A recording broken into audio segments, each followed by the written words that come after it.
Does anyone think, raise your hand, if that is enough food for a 234-pound bodybuilder such as Sam Sulek, who just finished burning off 300 calories in 30 minutes of cardio?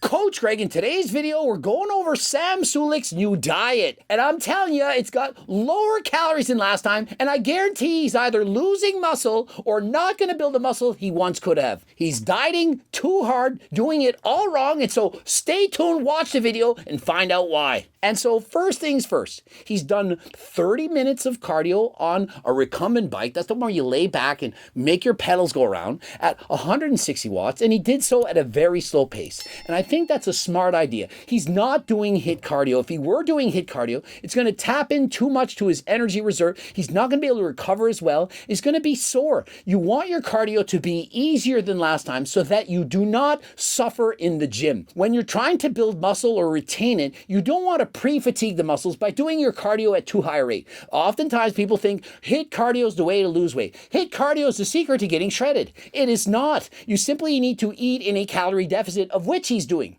Although he's doing it in too great of a deficit, he is in fact in a deficit and is definitely going to get shredded. Post-cardio, especially post-fasted cardio, will pretty much be your flattest state. And so he's doing his posing post-fasted cardio in which he's at his flattest state. And by that he means his muscles are not pumped up and full of glycogen. And so when you pose when you're flat first thing in the morning without carbs, you're going to look your leanest, but you're not going to have the same pump and pop to the muscles as you have after lifting weights in the gym after consuming carbs. Checking yourself out in the mirror in the morning at the same time, that's a pretty solid indicator of how you look. It's not going to be dependent on whether or not you had a freaky pump, this, that, or the other. And so if you are doing daily checks in your physique, it's important to check them at the same exact time. If you're doing your check-ins right after doing morning cardio, you're going to have the same appearance every single time. If you then did a check-in after doing arms and chest, your coach is going to say, wow, you look so much better. What did you do? But really all you did was you got a pump. And so please be consistent when doing your check-ins. And so my personal opinion is I'd rather see him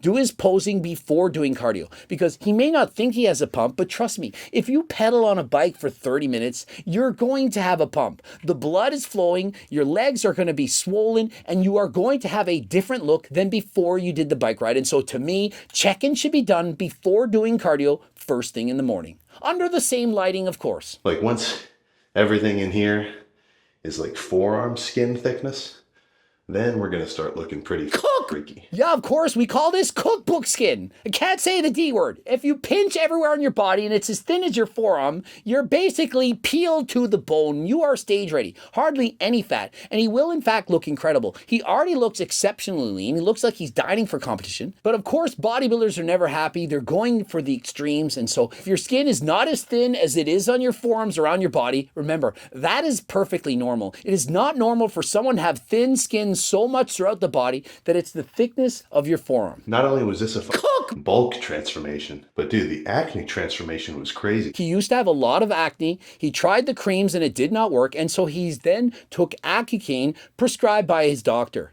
Remember, Accutane is very dangerous. It's not easy on the liver, and so you do need to get your blood work done. And in particular, if you're taking steroids, namely orals, it can have a great effect on the body, can damage the body, and so you need to be very proactive. Accutane is not some over-the-counter drug that has no negative side effects. It's very harsh on the body, your liver, kidneys, organs, and so on. You can't use it at high doses, and you need to be monitored by a healthcare professional if you are in fact taking Accutane to help with your acne. I know a lot of people get this in secret. People are abusing steroids. They want the Accutane to have the clear skin, but remember, it's very dangerous, and so please be proactive with your health. I don't practice those every morning or anything. I'm not doing 4 sets of vacuums. I don't know, just by doing them, you'll get better at them. And so notice how small his waist is. He's able to do a vacuum. This is because he's on a cut. He's not eating nearly the same number of calories. When you're on a bulk, you're force feeding, your stomach is always full. And so it's harder to have that same V-taper.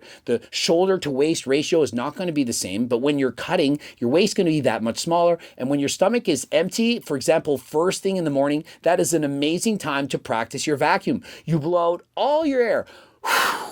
Suck it in and do the front double bicep pose and hold it for a while and really practice having that very tiny waist. That can help you on your journey to the bodybuilding stage, as it's very difficult to hold these poses on stage. Weighed out 460 grams worth of egg whites out of the carton, straight into the pan. And so meal one is 460 grams of egg whites. And you might be thinking, why 460? Why not 500? Well, he did the math. He had 5 grams of protein per 46 mLs. And so 10 times 46 is 460, and 10 times 5 is 50. He wanted 50 grams of protein, and so he simply did the math. He has a kitchen scale, and he strongly suggests you use it. The more often you practice weighing your food, the less mistakes you're going to make. Eventually, over time, you might be able to do without the scale. But at the start of your weight loss journey, it's important to weigh out your foods and get used to portion sizes.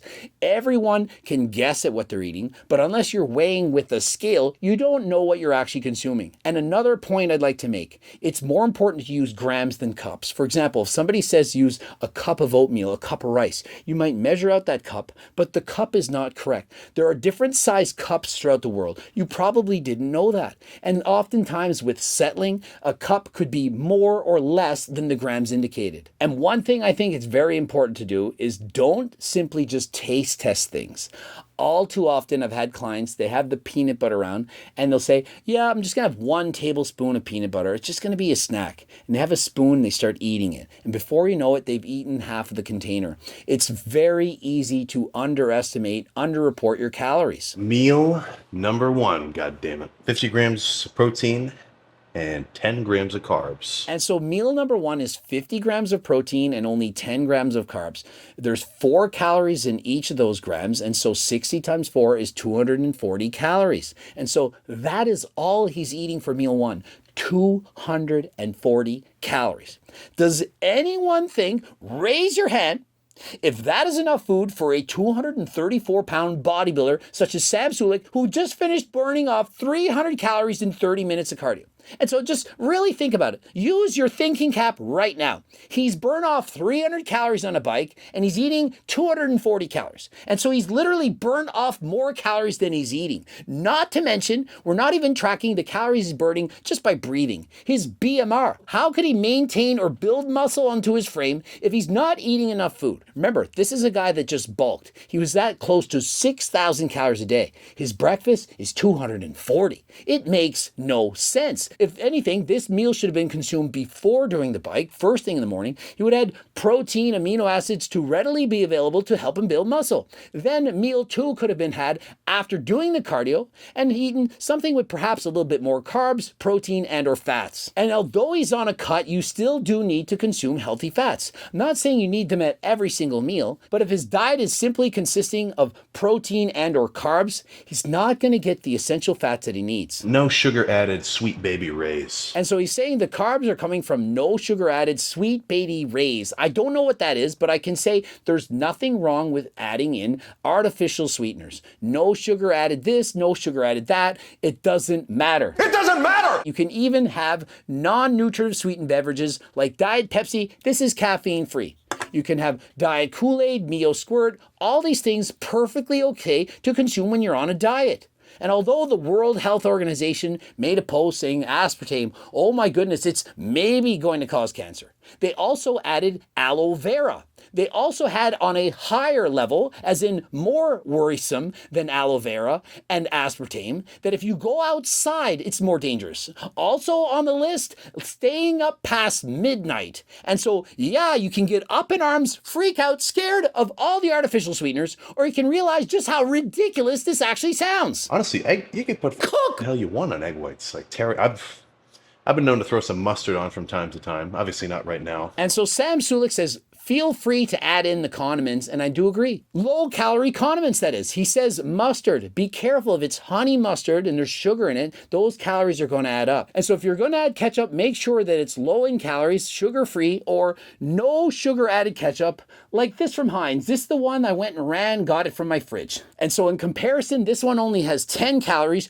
Regular ketchup's going to have 20 to 25 calories per tablespoon. And most people are using multiple tablespoons, and so these calories can add up quick. Oftentimes, people don't add in the calories from the dressing. The ketchup, the barbecue sauce, and the salad dressings, it adds up very quickly. You might be adding in 500 calories a day and not even know it.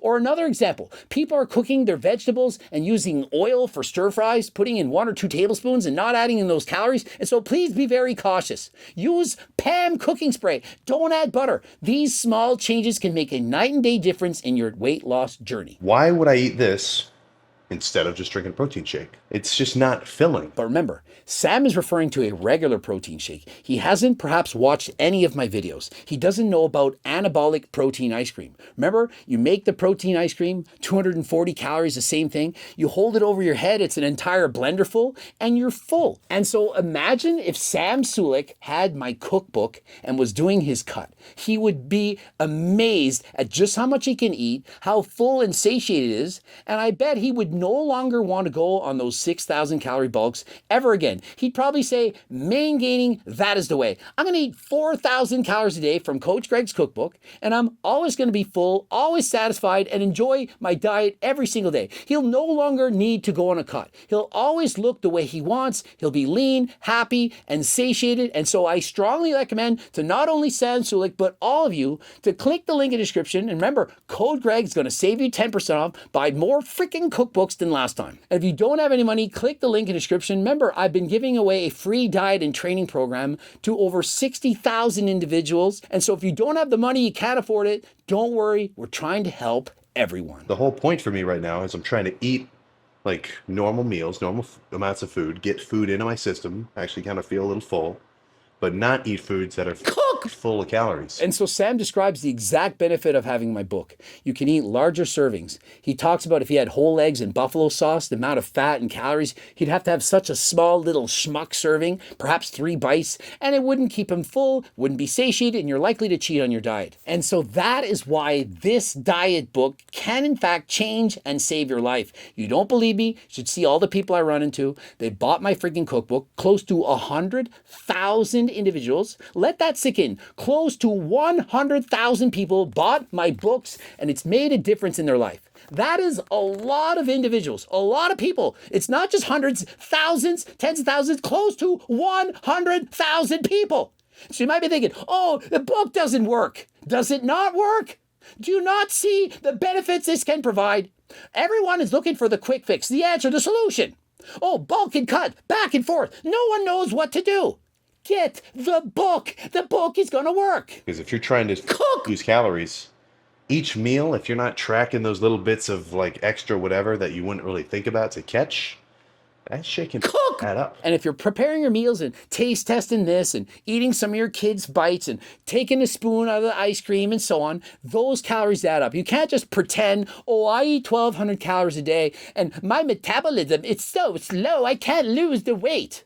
Yeah, you can, because you ate 2,000 calories. You didn't eat 1,200. Well, how drunk you got on the weekend. You didn't count that cheat meal that turned into a cheat weekend, not only on your girlfriend, but also on the diet that you're supposed to follow. Every time I eat now, honestly, it's like I've got an OCD compulsion. Instantly open up the stupid, simple macro tracker, plug in the macros, and go about my day. And some people might say, yeah, that's an eating disorder. I personally don't believe so. I think that he just cares about what he's putting in his body, and he wants to know about it. If I said that every time I went to the store, I look at the price tag before I buy those shoes, those pants, and so on, would you say I have a shopping disorder? Of course not. You'd say, I want to be a smart consumer. And so he wants to be a smart and intelligent consumer, and so he's weighing out what he's putting into his body. That does not mean you have some kind of ED. ED is when it becomes an unhealthy obsession that's negative affecting his life. Does it look like it's negatively affecting his life? As I record this, he has over 900,000 followers, and by the time you get him, I have 1 million. The guy is not having a hard life. He's not being negatively impacted. If anything, it's a positive impact. And so I don't think it's a problem. And in comparison, if you just eat anything and everything you want, you're eating chocolate milk, you're eating ice cream, chips, burgers, fries, you don't care, you just eat, and you're morbidly obese, does that not represent some form of disorder?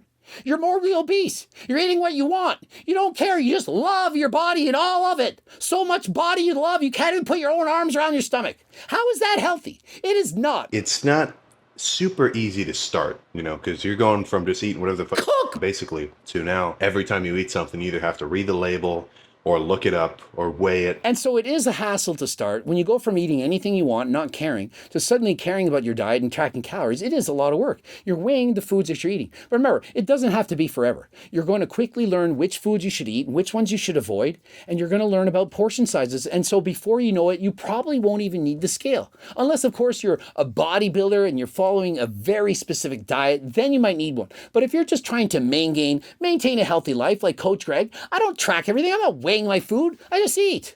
But I know how I look, I'm used to this, and I know approximately the calories in the foods that I'm eating, and I can portion control. And of course, the cookbook's gonna make it easy. I have portion controls, 100-gram serving sizes for fruits and vegetables, how much protein, fiber, various things that are in it. And so all you need to do is get the book, flip through it, you're gonna learn so much, gonna be easier than last time. And if you want even more help, the Circle Diet Book, my life's work, how to lose weight, keep it off for the rest of your life. 6 hours of reading, it's very easy to read. Remember, I was a school teacher, made it very easy. And so what you do is you read the book, you'll be able to apply the information immediately. Not in the future, you will know exactly what to do right now. Eat, sleep, lift. Those are like the classic funny-ass motivational shirts, whatever. Many of you, you're all doing the training right. You're training harder than last time. You're doing everything right. But you're not getting in enough sleep. And also, many of you, no clue about your diet. Perhaps you're only eating 1,500 calories a day, like Sam did when he's traveling, then eating 6,000 calories of junk food the next. You need to have balance. And so if you don't know how to do this, this is where I can come in. The cookbook, the Circle Diet Book, my videos, I make everything as simple as humanly possible. And so please get the cookbook, the Circle Diet Book, or my free training program, watch my videos, and you too will know exactly what to do to reach your fitness and health weight loss journey. Let's say after this bulk, I didn't do my cardio and I ate more food than I was already eating, and I got like soft. Like abs disappeared. And so Sam is 100% right. Within months of following a healthy diet, you can make or break your physique. You can look significantly leaner, or you can look significantly faster. Much harder to put on muscle unless you're on performance enhancing drugs. In a matter of 2 or 3 months, you're not going to look way more muscular or way less muscular. But your body fat percentage, your conditioning, your leanness, that can be dramatic in a matter of a couple of months. Just imagine if you lose 1% of your body weight a week in 2 months, 8% leaner. You could go from, for example, 17% body fat, which is in fact very healthy, to 9% body fat, which is single-digit body fat in only 2 months. But to gain 1% of your body weight in muscle in 8 weeks, unless you're on performance-enhancing drugs, next to impossible for almost anyone, even with newbie gains. Hope you liked the video. If you did, please give it a like. Also, subscribe and click the bell button so that you can be alerted. Be the first to watch the video and to write a comment. It's certainly going to boost the algorithm, show this to way more people. And of course, don't forget to watch one of those 2 bloops and the cookbooks, training books, coaching plans by me and my team, the Circle Diet Book, the Harder Than Last Time clothing line. You can get it on my website, code Greg 10% off. And until next time, I am out.